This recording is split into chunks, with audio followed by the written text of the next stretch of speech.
नमस्कार, आपके साथ हूं मैं खुशबू मनोरमा मिश्रा और आप देख रहे हैं India news. Bharatiya Janata party में इन दिनों विपक्षी दलों के दिग्गजों और कद्दावर नेताओं का शामिल होने का सिलसिला तेजी से जारी है, जिसने देश की सियासत को गरमा दिया। एक तरफ जहां इन बाहरी चेहरों के आने से बीजेपी का कुनबा मजबूत हो रहा है, साथ ही मजबूत जनाधार वाले नेताओं के आने से उन कमजोर सीटों पर भी पार्टी की स्थिति मजबूत हो गई है, जहां पहले पकड़ कमजोर थी। इसके अलावा दूसरे दलों के प्रमुख नेताओं को शामिल करने से वो दल अंदर से टूट जाते हैं, जिससे विपक्ष कमजोर होता है और नए क्षेत्रों और जातियों तक पार्टी की पहुंच तेजी से बढ़ती है। तो वहीं दूसरी तरफ पार्टी के भीतर बरसों से पसीना बहा रहे मूल कार्यकर्ता और स्थानीय नेताओं में असंतोष भी बढ़ सकता है। साथ ही पार्टी की मूल विचारधारा के भी कमजोर होने का खतरा है। ऐसे में बड़ा सवाल ये, क्या चुनावी जीत के लिए दूसरे दलों से आए नेताओं पर बढ़ता भरोसा बीजेपी के लिए मास्टर स्ट्रोक साबित होगा, या फिर ये उसकी कैडर आधारित राजनीति और संगठनात्मक संतुलन के लिए चुनौती बन सकता है। इस मुद्दे पर हमने जनता की राय ली है। आइए देखते हैं लोगों ने क्या कुछ कहा है। सबसे पहले आपको जो आंकड़े हैं कुछ वो दिखाते हैं, फटाफट बताते हैं कि क्या कुछ वो सवाल जो हमने किए हैं। हमने पहला सवाल ये किया सर्वे में, क्या आपको लगता है कि दूसरे दलों के बड़े नेताओं के बीजेपी में शामिल होने से बीजेपी का जनाधार बढ़ेगा? ये वो पहला सवाल जो हमने किया। अब इसके जवाब क्या कुछ आए ये देखिए। सबसे पहले जो जवाब आया वो है बहुत ज्यादा बढ़ेगा, 46% कह रहे। कोई खास 46% वो है जो कह रहे हैं कि बहुत ज्यादा बढ़ेगा, कुछ हद तक बढ़ेगा, 5% लोग ये मानते हैं, कोई खास फर्क नहीं, 34% लोग ये भी मानते हैं नुकसान हो सकता है। अच्छा, 15% वो भी है जो ये मानते हैं कि नुकसान हो सकता है। अब जो दूसरा सवाल सर्वे में हमने किया वो भी आपको फटाफट बताते हैं। जो सवाल हमने किया वो ये, क्या ईडी सीबीआई के डर और जांच से बचने के लिए नेता बीजेपी में शामिल हो रहे हैं? आपकी राय क्या है इस पे? ये हमारा दूसरा सवाल जो हमने किया था। अब इसके क्या कुछ जवाब आए वो देखिए। हाँ, कुछ नेता खुद को बचाने के लिए पाला बदल रहे हैं, 56% है जो ये मानते हैं। नहीं, वो पीएम मोदी के कार्यों से प्रभावित होकर आ रहे हैं, 18% वो भी मानते हैं। कुछ मामलों में राजनीतिक भविष्य की चिंता है, 14% लोग मानते हैं कि कुछ मामलों में राजनीतिक भविष्य की चिंता है। ये केवल विपक्ष का राजनीतिक प्रोपेगेंडा है, 12% लोग ये भी मानते हैं। अब जो तीसरा सवाल हमने किया वो भी अब आपको फटाफट से बता देते हैं। तीसरा सवाल जो हमारा है वो ये कि विपक्षी नेताओं की एंट्री से क्या बीजेपी के भीतर गुटबाजी बढ़ेगी? ये वो सवाल जो हमने किया। अब इसका जवाब देखिए क्या है। हाँ, पुराने और नए नेताओं के बीच टकराव होना तय है, 45% लोग मानते हैं कि टकराव होना तय है, 45%। नई बीजेपी का शीर्ष नेतृत्व इसे आसानी से संभाल लेगा, 23% लोग ये भी मानते हैं कि संभाल लेगा आसानी से।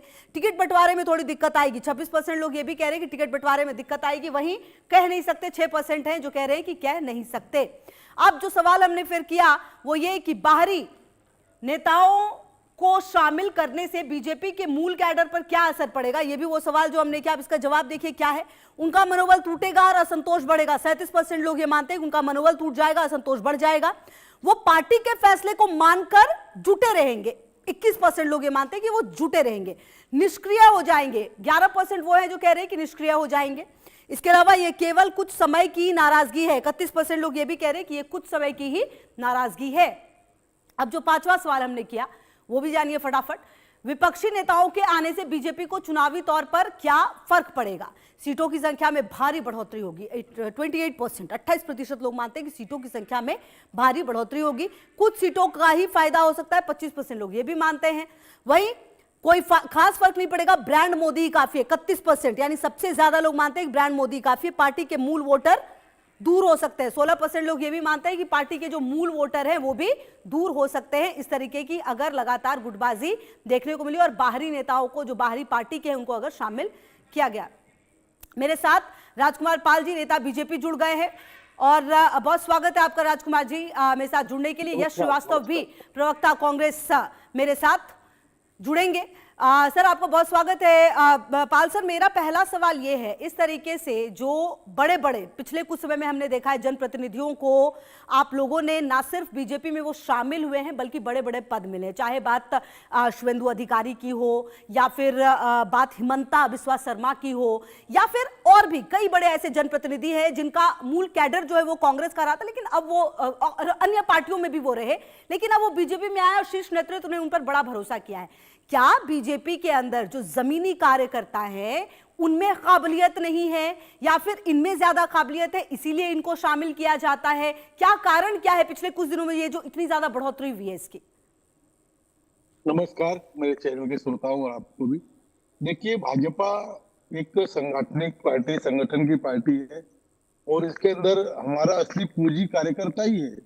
उसका हमेशा सहयोग, साथ और समर्थन रहता है इस चीजों में। और दूसरी बात, जो हमारे पास आए हैं तो आज के नहीं आए हैं। शुभेंदु अधिकारी कई बार विपक्षी चुनाव लड़ चुके हैं भाजपा से, मतलब कि शादी भी हो चुकी है और साकरपुड़ा भी हो चुका है। तो कई बार कि जीते हुए अब मौका मिला है। हेमंता विश्वनाथ तीसरी बार रिपीट कर रहे हैं, बिहार के मुख्यमंत्री हैं। तो आए हैं तो वो हमारी विचारधारा को लेकर आए हैं, विकास की राजनीति को लेकर आए हैं। अब वो अपने दल से नाराज होकर यहाँ आ रहे हैं, तो उसके लिए हमारे कार्य, हमारी तो संगठन की पार्टी है, हमारा असली पूंजी तो हमारा कार्यकर्ता ही है। ये भाजपा की सोच है और हमारे हर कार्यकर्ता को यही बताया जाता है कि हम सेवक है, हम इस देश के मालिक नहीं है। विपक्षियों में वो लोग अपने आप को मालिक समझते हैं, यही अंतर है। हम लेकिन लोग यहाँ के विपक्ष, जब आप सेवा, बात विपक्ष की करते हैं सर, तो विपक्ष तो आप पर यह भी आरोप लगाता है कि बीजेपी में आते ही जितने भी भ्रष्टाचार के आरोप होते हैं तमाम जनप्रतिनिधियों पर जो आपके पास आते हैं बीजेपी में, वॉशिंग मशीन मतलब एकदम क्लीन हो जाता है। ये थ्योरी बनी हुई है। जरूर बहुत सही बात कही आपने। देखिए, जब ये विपक्ष के पास यही लोग थे, तब विपक्ष के ऊपर सवाल हमारे सुषमा जी, जेटली जी उठाते थे, तो कहते हैं राजनीतिक विषय है, राजनीतिक आरोप है। कभी उस समय उस तरफ रहते हुए कबूल किया कि भ्रष्टाचारी है? कभी किसी के ऊपर कबूल किया होगा तो बताइए। ये राजनीतिक विषय है, राजनीतिक दोष है। आज जब उनके पास से निकल गए तो वो कह रहे हैं कि वो दोषी है। उनके पास रहते हुए किसी भी नेता को, चाहे भाई हेमंता विश्वकर्मा हो चाहे कोई भी हो, उसका कभी भी अपने पास रहते, चाहे अजीत दादा पवार हो, अपने पास रहते हुए कभी भी उन्होंने जवाब नहीं दिया है कि ये भ्रष्ट है। निकलने के बाद हमेशा इन्होंने कहा है। तो वही तो सवाल बात हमने है सर, जरूर तो उठाए निकलने के हैं। बाद जब भ्रष्ट कहते हैं मतलब वो आपके पास आते ही ठीक हो जाते हैं। तो इनके पास से तो क्या था, इन्होंने क्या कहा? इन्होंने कहा कभी भ्रष्ट? वही तो आपके सवाल का उत्तर देना चाह रहा हूं कि इनके पास रहते हुए ये लोग कहते थे राजनीतिक द्वेष भावना से बोल रहे हैं, और आज यही लोग अपने उनको कहते हैं कि भ्रष्ट है। तो दोनों भाषा तो नहीं चलेगी ना। अच्छा सर, अब एक बात बताइए, जो नेता कल तक हिंदुत्व या आपकी नीतियों को कोसते थे, आपकी विचारधारा से वो बिल्कुल भी अग्री नहीं करते, अचानक वो आपके पास आते, कैसे विचारधाराओं का मेल होगा? कैसे आप, जो आपका वोटर है सर, उनको क्या कंफ्यूजन नहीं होगा कि कल तक तो ये गाली दे रहे थे, अब ये साथ में बैठकर नियम कानून बना रहे? मेरे साथ ठीक है, आप रुकिए, यश श्रीवास्तव जी भी सर मेरे साथ जुड़ गए, मैं उनको भी जरा चर्चा में शामिल कर लूं। यश जी, बहुत स्वागत है आपका। आपके नेता आपकी पार्टी छोड़कर बीजेपी में जा रहे हैं, ये शीर्ष नेतृत्व की कमजोरी क्यों नहीं मानी जाएगी इसे, और यह आंतरिक लोकतंत्र की कमी को क्यों नहीं दर्शाता है?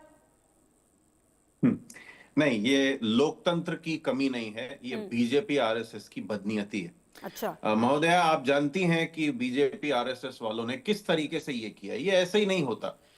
हर व्यक्ति जो कहीं से भी निकल के बीजेपी में गया है, उसके पीछे का मोटिव अगर आप देखेंगे या उसके आगे पीछे की हिस्ट्री या न्यूज आप देखेंगे तो आपको सारी बात समझ में आ जाएगी। और ये बात मेरे बिना कहे भी आप भी जानती हैं, मैं भी जानता हूं, देखने वाले भी जानते हैं। तो मैं आपको दो बातें कहना चाहता हूं।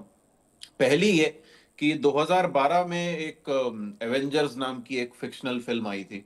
उसमें एक बहुत बड़ा सा केचुआ हवा में उड़ते हुए शहर तबाह कर रहा था, उसको बाहर से नहीं मारा जा सकता था, तो वो अंदर घुस के किसी ने बम फोड़ दिया और वो चला गया। यहाँ पे उड़ता हुआ केचुआ खुद अपना बर्बादी करने पे तुला हुआ है, क्योंकि एक ऐसी लालच और एक ऐसी लहर चल रही है कि बस सब कुछ समेट तो लो, आपके समेट लो, नेताओं की समेट क्या लो। वैचारिक प्रतिबद्धता इतनी कमजोर है, मतलब कि वो सत्ता या दबाव के आगे झुक जाते हैं, मतलब इतने कमजोर हैं ऐसे जनप्रतिनिधि हैं आपके साथ? नहीं, मैं इसीलिए मेरी बात यहां पर पूरी करूंगा। यहां पे क्या चल रहा है, इतना ज्यादा खाए जा रहे हैं, इसको भी ले लो, उसको भी ले लो, उसको भी ले लो। अब जो अंदर ओरिजिनल बैठे हुए हैं उनके अंदर असंतोष है। और ये बात आपको मध्य प्रदेश के जो अभी वर्तमान मुख्यमंत्री का घोटाला सामने आया है, उसमें अगर आप पास से देखेंगे लोगों को तो समझ में आएगा, बीजेपी के लोग भी उनसे चिढ़े हुए, क्योंकि अति आप हो सर गई। चिढ़ने चढ़ाने की बात कर रहे हैं, मतलब अशोक गहलोत, सचिन पायलट, इतने भरे भरे एग्जाम्पल पड़े हुए हैं, आप चिढ़ने चढ़ाने की बात करते हैं?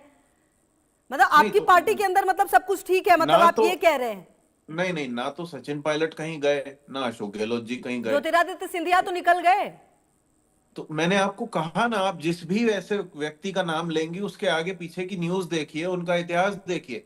देखिए अच्छा। महोदया, मैं आपको एक बात साफ कर देता हूं। इस समय देश में सबसे जरूरी है कि मणिपुर में आज फिर हिंसा की खबर आई है, छात्रों के साथ अन्याय हो रहा है, देश के नागरिकों के साथ अन्याय हो रहा है, पीने के पानी की किल्लत है, और बीजेपी के तमाम मंत्रिमंडल के लोग अपने मतलब में लगे हुए हैं, चंदा चोरी हो रही है, हमारे धर्म के साथ लूट करी है इन लोगों ने, ये मुद्दे मायने रखते हैं। उस लूट के पैसे से इन लोगों ने कैसे एमएलए एमपी खरीदे, किसको डराया, किसका क्या किया, कैसे ईडी सीबीआई को दुरुपयोग किया, ये पार्टी की चटपटी गॉसिप इनको करने दीजिए। इस समय हमारी आपकी बहुत ज्यादा जरूरत है कि हम जिम्मेदार लोगों चलिए ठीक को है, मैं इसका जिम्मेदारी जवाब याद ले दिलाएं। लेती हूँ यश जी। और हर बात पे ईडी आपको सीबीआई और तमाम चीजों को कोसना और बताना, कहीं ना कहीं आपके जो नेता है वो गठबंधन के भव्य, हो सकता है कि आप लोगों से, आप लोग जो गठबंधन करते हैं उससे भी कोई कंफ्यूजन क्रिएट हो रहा हो, जो लोग जो है आपको छोड़कर निकल रहे इतने सालों साल साथ रहने के बाद। बहरहाल मेरे साथ राम कुमार जी भी लगातार जुड़े हुए। अच्छा सर, देखिए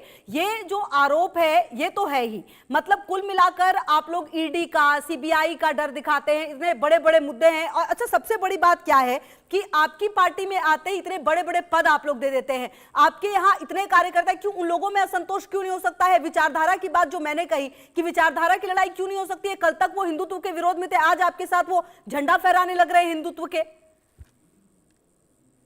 देखिए, हमारा जो पक्ष है, हमारा संगठन ताकत है, हमारे कार्यकर्ता ताकत है, स्वागत लोकतंत्र की स्वाभाविक प्रक्रिया है। इन्होंने कहा कि आपने भी कहा कि यहाँ वहाँ आना जाना, तो ये अपने तमिलनाडु के मुख्यमंत्री कहाँ से आए हैं?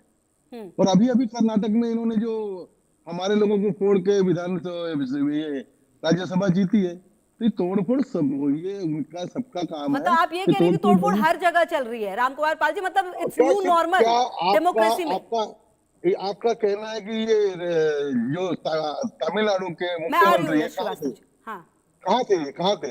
बीजेपी में से गए हैं ना? रामकुमार पाल जी, मैं ये कह रही हूँ, मतलब आप ये कह रहे हैं कि बहुत ही नॉर्मल है डेमोक्रेसी में, मतलब जहां जो मजबूत लगे उसको अपने साथ ले लो, जो ठीक नहीं लगे उसको छोड़ दो, कोई दिक्कत नहीं है, उनके जाने से कोई दल प्रॉब्लम बदल कानून क्यों बना? नहीं।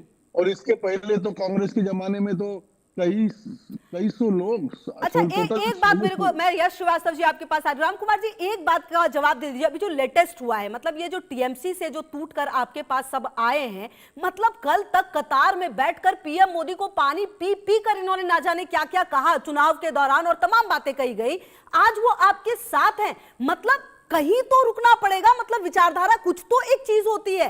कल तक आप गाली, आपको मतलब पूरी पार्टी के लिए, बीजेपी के लिए ना जाने क्या क्या कहा जा रहा था, आज आपके साथ, मतलब इतनी जल्दी माइंड चेंज हो गया पूरा सत्ता में आते ही। हमारे पार्टी में नहीं शामिल हुए हैं, वो एनडीए में शामिल हुए। उन्होंने दूसरा दल बनाया, दल के वो लोग हैं। हाँ, वो दल बनाया जिसके लीडर का ही नाम पता नहीं है, वो दल जिसके बारे में सुना ही नहीं गया था। वो दल नहीं, वो ठीक है, आपकी बात बहुत राइट है, लेकिन वो क्या दल हमारा है? बीजेपी का है क्या? वो हमारी भारतीय जनता पार्टी है। उन्होंने एनडीए में हमारे साथ बहुत है, एनडीए में कोई भी फिर शामिल हो सकता है किसी, मतलब कल को प्रधानमंत्री मोदी को तमाम बातें कहे और फिर वो एनडीए में शामिल हो जाए, चलेगा? जो भी व्यक्ति एनडीए में शामिल हुआ है उसके साथ कभी धोखा नहीं हुआ है, और कई बार। अरे राम कुमार जी, आप मेरी बात का जवाब ही नहीं दे रहे। एनडीए में तो शामिल हो गए ना, वो जिस पार्टी में गए वो एनडीए में शामिल हो, तो मतलब कुल मिलाकर वो विचारधारा गठबंधन में, क्योंकि विचारधारा थी।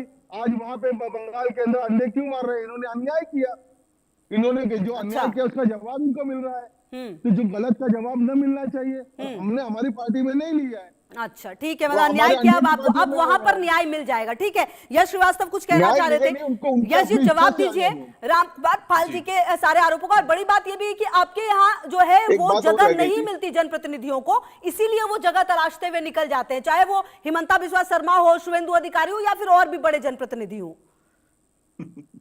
खुशबू जी, मैं थोड़ी देर पहले तक रोष व्यक्त करना चाहता था, लेकिन अब मैं ये कहना चाहता हूं कि दिन भर इस तरह की जहालत से लड़ते लड़ते आप लोगों का भी धैर्य किसी को सोचना चाहिए। भले ही मीडिया हमारे पक्ष में नहीं है, लेकिन हम मीडिया के बारे में सोचते हैं। मुझे बुरा लग रहा है आपके लिए इस समय। मैं आपको एक और उदाहरण बताता हूँ। हमारे मेरे लिए बुरा लगना छोड़ दीजिए यश श्रीवास्तव जी, कांग्रेस जो एक समय की सबसे बड़ी और पुरानी पार्टी थी, ध्यान उस पर दीजिए।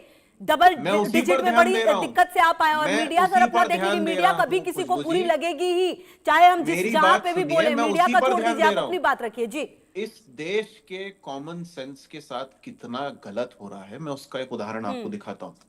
ये इनका आरएसएस, बीजेपी, वीएचपी, पता नहीं कहाँ का एक कोई नया एक आया है मार्केट में। ये आईफोन को जिहादी कह रहा है।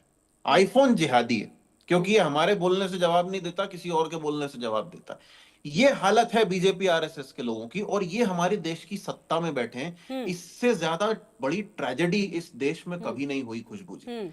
तो और तब आपने भी जो कुछ सोचिए, भी और पूछा, तब भी सोचिए यश खुशबू श्रीवास्तव जी, जी, मुझे इतने आप बड़े बोलने बड़े ही नहीं मुद्दे देंगी। हैं, बावजूद आप उसके मुझे विपक्ष बोलने ही ये नहीं नहीं समझ देंगी, पा रहा खुशबू कि जी। किस मुद्दे को मंच पर लाना है और किस मुद्दे को उठाना है। आप लोग नहीं यही नहीं डिसाइड नहीं नहीं कर नहीं पा रहे हैं। नहीं खुशबू जी, हम डिसाइड कर चुके हैं, इसीलिए मैंने आपकी बात के जवाब में वो सब बोला जो मैंने बोला।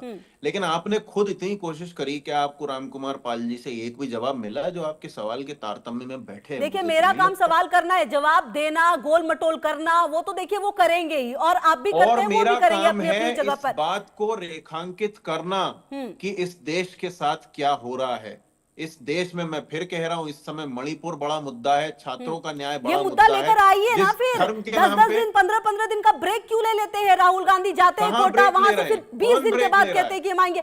एक मुद्दे को लेकर तो आइए, इतने बड़े बड़े मुद्दे हैं। कौन ब्रेक ले रहा है? कौन ब्रेक ले रहा है? राहुल गांधी कहां पर थे कोटा के कहां बाद? ब्रेक ले उन्होंने रहे हैं कहां राहुल पर वो लड़ाई लड़ी लोगों के लिए, नहीं, बच्चों के लिए? छात्रों की गूंज किसने शुरू की? कहां पर छात्रों है? 10 कहां बार पर मणिपुर छात्रों कौन के गया? साथ है? कहां पर अभी बताइए तो सही। 10 बार मणिपुर कौन गया, खुशबू जी? अरे अभी कोटा की बात मैंने की, कोटा के बाद कहां गए? बच्चों के साथ कहां खड़े कोटा मिले? के बाद का पूरा शेड्यूल डिसाइडेड है, कहां? पहले ही दिया हुआ तो है। हमें इसी भी तो जुलाई में बताइए। 3 मीटिंग्स और होनी है।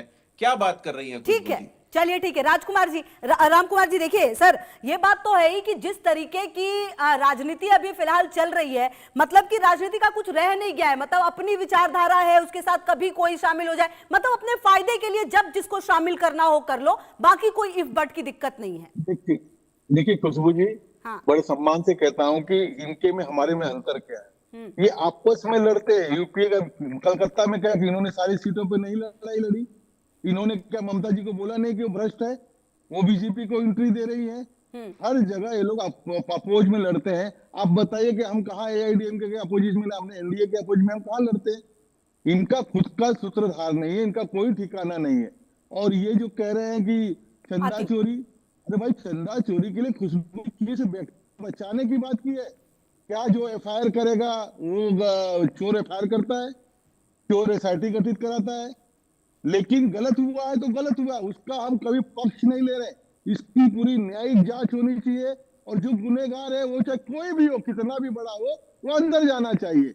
इनकी जैसे हम लोग दोगली बात नहीं करते। अभी इन्हीं का एक कांग्रेस का रील आया है, धर्म के नाम पे कंगना जी को दिखाते हुए इतनी गंदी बात इन्होंने बताई है। ये इनकी गंदी बातें हैं जो देश सुनता है। वो वीडियोस मेरे पास भी हैं कि धर्म के नाम पे ये बन गए, धर्म के नाम पे वो बन गए। और दूसरी बात, मैं आपसे आपके थ्रू इनसे पूछना चाहता हूँ, इस भारतवर्ष के अंदर जो मुस्लिम और संस्थाएं और चर्चेज है, ये मुक्त क्यों है? और भारत में सारे मंदिर सरकार के अधिग्रहण में क्यों है? क्या ये सवाल नहीं होना चाहिए? ये सवाल नाजायज है। और सारे मंदिर आज हमारे देखिए रामकुमार जी, ये यश श्रीवास्तव जी दिखा रहे बीजेपी वर्सेस कॉमन सेंस। मैं आ रही हूँ आपके पास, ये कुछ लिख के दिखा दे रहे हैं। एक सेकंड, उनका रिप्लाई ले लूं, मैं आती हूँ आपके पास। हाँ यश जी, क्या है ये? जी, मंदिरों का कंट्रोल सरकार के पास होना चाहिए। उसका पूरा कारण और उसका पूरा जस्टिफिकेशन चंदा चोरों ने दे दिया है। अगर देश के सारे मंदिरों में सरकार से हटा के इनको कंट्रोल दे दिया जाए तो ये देश के भगवान को भी बेच खाएंगे। अच्छा। ये सिर्फ चंदा चोर नहीं है, ये मंदिर चोर हैं। इन्होंने एक पूरा मंदिर चोरी किया। क्या कहना चाह रहे रामकुमार पाल जी जवाब में? आपने मंदिर खा लिया, मंदिर खा लेंगे आप लोग, भगवान को भी बेच देंगे आप। नकली हिंदू के नाम पे हिंदू को ठगने वाले, इनका एक वो कौन पिंकी है, वो बोलता है कि हिंदू ने हिंदू से पैसा लिया तो क्या गलत किया? ये जवाब देंगे। हिंदू के सबसे बड़े दुश्मन है ये बीजेपी आरएसएस वाले। इनको मैं जवाब दे रहा हूँ। इस देश में 12 साल से हिंदू के साथ जितना गलत हुआ है उतना कभी नहीं हुआ। चोर हैं ये सबके सब। नितिन गडकरी देश के करोड़ों हिंदुओं की गाड़ी खा गए, ये पानी मिला के बेच दिया पेट्रोल में। सुन लो हमारी बात। कौन जवाब देगा? हरदीप पुरी पेट्रोलियम मंत्री हैं, एप्स्टीन आइलैंड जाते हैं। हमारी बात अमित शाह मणिपुर नहीं संभाल पाते। मुख्यमंत्री खुद जमीन के ग्रैबर बने हुए, लैंड ग्रैबर बने हुए, पूरे परिवार को जमीनें दिला रहे हैं। ये क्या जवाब देंगे रामकुमार पाल? इसीलिए तो बेच रुपए की बकवास करते रहते हैं ये। मेरी बात जाने दीजिए आपके पास। कुछ नहीं चाहिए आपका, आप बस हट जाइए। अब आप किसी काम के नहीं है, आप निरंकुश हैं, निरक्षर हैं, अक्षम अयोग्य हैं आप। हम जनता के सेवक है, हम जनता के कोई सेवक सेवक है। एवक नहीं है, जनता के आपके सब कितने लोग हैं? मेवक हैं, तुमको खुद खाने राज सूतरे घराने में लगे चले हो, तो चले गरीब आदमी जाइए। मर रहा है महंगाई हमारी से। बात पूरी होने दो। एक नंबर के चोर हो सबके सब। सरकारीकरण की बात पूरी होने दो मंदिरों की। ठीक है, खुशबू जी अब प्लीज सुनिए, बात अब पूरी होने सुनिए दो। मेरी बात, अब सुनिए मेरी बात। यश श्रीवास्तव, महंगाई मुद्दा है, बेरोजगारी मुद्दा है, जो छात्रों के खुशबू जी साथ मेरी हुआ है। बात पूरी एक नहीं सेकंड में हुई। आ रही हूँ, आ रही हूँ, आ रही हूँ, आ रही हूँ सर, आ रही हूँ। ये तमाम मुद्दे हैं। आप ममता बनर्जी के लिए तमाम बातें कहते हैं कि ये उन्होंने किया है, भाई उनके जगह तो हम ही सिर्फ लड़ेंगे। तमाम बातें होती है, ममता बनर्जी हार जाती फिर आपके साथ आ जाती हैं। आप लोग ये तो तय कर नहीं पा रहे कि आखिरकार एक गठबंधन जो बना है उसका भविष्य क्या है। आप कैसे इन मुद्दों पर लड़ेंगे? हाँ, मुद्दे हैं, बड़े बड़े मुद्दे हैं, आपको उठाना आपकी जिम्मेदारी है बतौर विपक्ष में होके, लेकिन आप तो यही डिसाइड नहीं कर पा रहे कि कौन साथ आएगा, कौन कब इन हो जाता है, कब आउट हो जाता है। नहीं खुशबू जी, गलत बात यह है। जो फर्क है कि इतना होने के बाद भी, जो आपने अभी तृणमूल के बारे में कहा, इतना होने के बाद भी आपको कहीं भी ये नहीं सुनने को मिला, या कहीं भी ये नहीं खबर आई, या किसी ने भी ऐसा नहीं किया कि जदयू की तरह कांग्रेस जो है वो टीएमसी को खा गई हो। बीजेपी ने जदयू के साथ वही किया है। तो मुद्दा राजनीति नहीं है, मुद्दा राजनीतिक समीकरण नहीं है खुशबू जी। राजनीतिक समीकरण पार्टियों के बीच की बात है। देश के लिए मुद्दा है कि जिसको उन्होंने वोट दिया या जिसने चोरी से वोट लिए, उसके बदले उसने किया क्या। ठीक है तो रामकुमार इन पाल वोट जी, अब मैं, चोरों क्योंकि ने मेरे पास देश के समय की साथ थोड़ी चोरी कमी है, करी। आप अपनी बात रखें रामकुमार पाल जी। ठीक है, ठीक है, मैं जवाब ले लेती हूँ। रामकुमार पाल जी कुछ कहना चाह रहे थे सर। देखिए, मैं कहना ये चाह रहा था कि हमारे 4 लाख मंदिर का 10 लाख करोड़ रुपया या सरकारी अधिग्रहण से कहा जाता है, कहा जाता है वो। अभी कर्नाटक में रिजल्ट है कि हिंदू मंदिर से 400 करोड़ लिया गया और वक्फ बोर्ड को 200 दिया गया, 100 करोड़ मिशनरीज को दिया गया, 100 करोड़ रुपए इसके लिए रिपेयरिंग के लिए दिया गया। तो इसी तरह किसी मुस्लिम चीज के या चर्च का पैसा किसी जगह और लगता है क्या? ये कहते सरकारीकरण होना चाहिए। अब हिंदुओं के पैसे से मस्जिदें बनेगी, हिंदुओं के पैसे से कब्रिस्तान बनेगा, हिंदुओं के पैसे अरे से तो ये क्या बनेगा, भूसा बजा उनके रहे हो पैसे बैठ से के? कुछ नहीं बनेगा। खुद क्या करोगे? आप रोते ही रहोगे क्या जिंदगी भर दूसरों के नाम पे? बेवकूफ ये लोग। देश के साथ महाचोरी आपने की है।